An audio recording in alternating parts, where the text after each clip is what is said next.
επιστρέψουμε, κυρίες και κύριοι, σε ένα θέμα το οποίο έτσι είναι πρωτότυπο, δεν το έχουμε ξανασυζητήσει. Αφορά τα προβλήματα του κλάδου των φωτογράφων. Εμείς έχουμε μαζί μας σήμερα εδώ στο στούντιο της ΟΡΤ τον κύριο Δημήτρη Παπαϊωάννου, επαγγελματία φωτογράφο και πρόεδρο του Συλλόγου Φωτακτής. Να τον δούμε τον κύριο Παπαϊωάννου. Καλησπέρα σας, κύριε Πρόεδρε. Καλώς ήρθατε. Καλησπέρα. Καλώς ήρθατε. Ευχαριστώ πολύ για την πρόσκληση. Ο Σύλλογος ονομάζεται Φωτακτής. Φωτακτής, ναι. Για πείτε μας, πώς πήρε αυτό το όνομα, τι ακριβώς σημαίνει? Είναι ένα έβριμα η λέξη, σύνθετη και είναι πάρα πολύ απλή στον καθένα να την καταλάβει. Είναι η ακτίνα φωτός. Είναι το απλούστερο που θα μπορούσαμε να σκεφτούμε και είναι και εύκολη, ας πούμε, σαν την Coca-Cola. Είναι σύλλογος λοιπόν επαγγελματιών φωτογράφων της Ηλίας, έτσι δεν είναι? Τι σημαίνει ακριβώς αυτό, πείτε μας λίγο για να καταλάβουμε, να δούμε τα όρια των επαγγελματιών φωτογράφων που υπάρχουν και ποια είναι η διαφορά τώρα με τους ερασιτέχνες. Η λέξη επαγγελματίας τα λέει όλα. Βέβαια, όταν κάνεις μία δουλειά επαγγελματικά, δηλαδή με σφραγίδα, έχεις κάνει έναρξη στην εφορία, είσαι γραμμένος στον ΟΑΕ και τηρείς βιβλία κλπ. Θεωρείς επαγγελματίας φωτογράφος. Αυτή είναι και η σκέψη του να υπάρχουν επαγγέλματα. Αλλιώς δεν θα υπήρχαν επαγγέλματα και δεν θα χρειάζεται κάποια εξειδίκευση σε κανένα. Θα τα κάναμε όλοι όλα. Θα ήμουν και εγώ δημοσιογράφος, θα ήμουν και εγώ γιατρός, θα ήμουν δικηγόρος, οτιδήποτε θα ήθελα. Μάλιστα. Θα πρέπει να υπάρχει κάποιο σεβασμός, ας πούμε, και από το κράτος και από την κοινωνία. Γιατί βλέπουμε πάρα πολλά γεγονότα ουσιαστικά είτε ένας γάμος είτε μια βάφτιση να γίνεται δουλειά όχι από επαγγελματία φωτογράφο. Γιατί ίσως έχει να κάνει και με την κρίση αυτό, κύριε Παπαϊωάννου. Γιατί βλέπουμε διαφορετικές τιμές προφανώς. Κακός σύμβολος είναι η άγνοια πάντα. Και όταν ο κόσμος, η κοινωνία, ας πούμε, δεν γνωρίζει μερικές βασικές αρχές, δεν μπορείς, βέβαια, σε παρένθεση το λέω, δεν μπορείς να την κατηγορήσεις άμεσα, γιατί δεν ξέρει. Αλλά δεν μπορείς να μην σέβεσαι τον επαγγελματία και να προτιμάς το μη επαγγελματία προκειμένου να κερδίσεις, ας πούμε, κάποια χρήματα.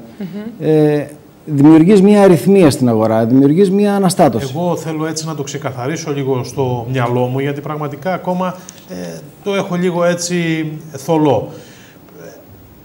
Αύριο εγώ μ' αρέσει να τραβάω φωτογραφίες. Πηγαίνω στην εφορία, κάνω έναρξη επαγγέλματος κτλ. Και αρχίζω αυτό το χόμπι μου, λοιπόν, να το κάνω και επάγγελμα. Μπορώ και θεωρούμε ερασιτέχνης φωτογράφος ή επαγγελματίας φωτογράφος? Αύριο το πρωί, αν θα πάτε στην εφορία, θα κάνετε αυτό που είπατε πάρα πολύ εύκολα. Θα κάνετε μία έναρξη χωρίς να σας ζητηθεί ούτε αν έχετε σπουδάσει, ούτε αν έχετε προϋπηρεσία, ούτε αν έχετε τίποτα. Αυτό ίσως δημιουργεί τα μεγαλύτερα προβλήματα. Το θέμα αυτή τη στιγμή είναι ότι πέρα από τους 40 που είστε επαγγελματίες, αυτή τη στιγμή υπάρχουν, αν δεν κάνω λάθος, πολύ περισσότερο. Το νούμερο θα μας το πείτε εσείς περίπου. Λοιπόν, δεν το γνωρίζουμε ούτε οι ίδιοι. Δεν το γνωρίζετε ούτε οι ίδιοι. Οι οποίοι αυτοί, λοιπόν, πάνε να καλύψουν μια εκδήλωση, ένα γάμο, μια βάφτιση, μια κοινωνική εκδήλωση, λοιπόν, και πληρώνονται για αυτή τη δουλειά. Έχουν παραστατικά, δίνουν κάποια τιμολόγια, έχουν βιβλία στην εφορία. Όχι, βέβαια, όχι. Λειτουργούν πειρατικά τελείως? Εντελώς πειρατικά, γιατί δεν υπάρχει έλεγχος, καταρχήν, και δεν υπάρχει και αυτή η αίσθηση γενικότερα στην Ελλάδα. Δεν έχουμε την αίσθηση της νομιμότητας. Αυτό το γνωρίζετε και δεν είναι και τη στιγμή έτσι να το θίξουμε. Είναι βαθύ και πονάει. Αυτό που συμβαίνει είναι ότι υπάρχει ανοχή και υπάρχει λόγω της υπάρχουσας άγνοιας. Δηλαδή τώρα δεν τον ενδιαφέρει αν είναι επαγγελματίας ή όχι, αρκεί να του πει μία πάρα πολύ χαμηλή τιμή και έτσι είναι ευχαριστημένος κιόλας να τον πάρει, ας πούμε, για να καλύψει φωτογραφικά ή βίντεο. Αναφέρατε πριν τους φωτορεπόρτερ. Το φωτορεπορτάζ είναι κλάδος της δημοσιογραφίας.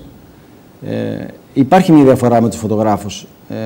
Αυτοί οι επαγγελματίες, οι φωτορεπόρτερ, έχουν κάποια στάνταρ που πρέπει να τηρούν για να δεν μπορεί να είσαι εύκολα φωτορεπόρτερ. Δηλαδή δεν μπορεί να έχεις την κάρτα, ας πούμε,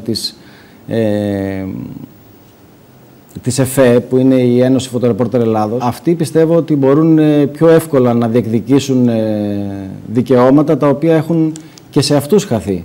Γιατί μην ξεχνάμε ότι τα ΜΜΕ, οι εφημερίδες, τα περιοδικά κλπ. Δεν είναι όλοι που χρησιμοποιούν νόμιμους επαγγελματίες φωτορεπόρτερ. Ξέρετε πολύ καλά ότι ένας απλός δημοσιογράφος με μια φωτογραφική μηχανή μπορεί να καλύψει ένα θέμα. Αυτό δεν είναι νόμιμο. Αυτό είναι παράνομο. Δεν μπορεί, ας πούμε, ο δημοσιογράφος να πάρει τη φωτογραφική μηχανή και να βγάλει φωτογραφίες. Αυτή είναι η δουλειά του φωτορεπόρτερ. Ουσιαστικά έχετε δίκιο, όμως έτσι γίνεται σήμερα. Όλα τα ρεπορτάζ γίνονται ακριβώς έτσι, με τη φωτογραφική μηχανή του δημοσιογράφου που καλύπτει το γεγονός.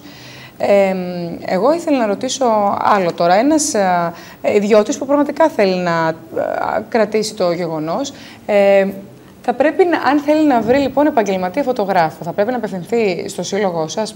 Πώς μπορεί κάποιος να σας βρει καταρχήν? Και ποια είναι τα μυστικά, μάλλον μυστικά φαντάζομαι ότι δεν υπάρχουν στο να ποιος είναι επαγγελματίας, δεν είναι, γιατί φαίνονται τα παραστατικά και τα χαρτιά. Έτσι δεν είναι, ναι, βέβαια, σε ένα γεγονός? Βέβαια. Λοιπόν, αν θέλει λοιπόν κάποιος επαγγελματία φωτογράφο που να έχει και διαφορετικό αποτέλεσμα, να πληρώσει κάτι άλλο, να ξέρει τουλάχιστον σίγουρα ότι η δουλειά είναι από επαγγελματία και είναι επαγγελματική. Σας βρίσκει πού εσάς? Το γραφείο του Συλλόγου είναι στον Πύργο. Και υπάρχει site, υπάρχει σελίδα στο Facebook, είναι αρκετά οργανωμένος, θα έλεγα, ο σύλλογός μας. Άρα λοιπόν είναι πάρα πολύ εύκολο, πληκτρολογώντας απλά το μοναδικό όνομα που στον κόσμο, Φωτακτής. Φωτακτής.wordpress.com που έχω ανοίξει, αυτό ακριβώς, έτσι. Υπάρχει ως σημείο αναφοράς για να μπορεί να δει ο καθένας τους επαγγελματίες, τη δουλειά τους, να βρίσκει τα στοιχεία τους, και βέβαια δημοσιεύουμε και δελτία τύπου ή κάποιες ανακοινώσεις κατά καιρούς σε σχέση με τη φωτογραφία και με το επάγγελμα. Εγώ θα ήθελα να ρωτήσω, έτσι για να το κλείνουμε, αν σκέφτεστε να κάνετε κάποιες εκθέσεις παρουσιάζοντας τη δουλειά σας, κάποιες εκδηλώσεις αναδεικνύοντας το έργο σας. Δεν μιλάω μόνο για σας προσωπικά, μιλάω ως σύλλογος, γιατί έχω την αίσθηση ότι κάποιες τέτοιες εκδηλώσεις και θα διαφημίσουν το έργο σας, αλλά θα σας κάνουν και πιο, θα αναδείξουν και τα πλεονεκτήματα και τα προτερήματα που έχετε έναντι των ερασιτεχνών. Σε αυτό το μήκος κύματος κινούμε πάρα πολύ και προσπαθώ αρκετά, και τον τελευταίο καιρό ιδιαίτερα, να μπορέσουμε να οργανώσουμε μία έκθεση όλων των επαγγελματιών. Είναι δύσκολο να βρούμε ένα θέμα το οποίο να είναι πρωτότυπο. Έχουμε ξεκινήσει ήδη από πέρσι να το οργανώνουμε. Θέλουμε να βρούμε κάτι το οποίο δεν θα έχει ξαναφωτογραφηθεί στα χρονικά και θέλουμε να είμαστε εμείς οι πρώτοι οι οποίοι θα το κάνουμε. Ελπίζουμε μέσα στον επόμενο χρόνο να το καταφέρουμε, γιατί υπάρχει πραγματικά ενδιαφέρον και βλέπω αρκετούς που έχουν αλλάξει και λίγο την κατεύθυνσή τους, γιατί μέχρι στιγμής δεν υπήρχε σύλλογος, δεν υπήρχε συλλογικότητα και δεν βρισκόμαστε μεταξύ μας, δεν κουβεντιάζαμε, δεν ανταλλάσσαμε απόψεις. Είναι πάρα πολύ θετικό το ότι έγινε ο σύλλογος και βελτιώνεται, ας πούμε, και η συμπεριφορά μεταξύ μας. Είναι, νομίζω, ένα επόμενο βήμα.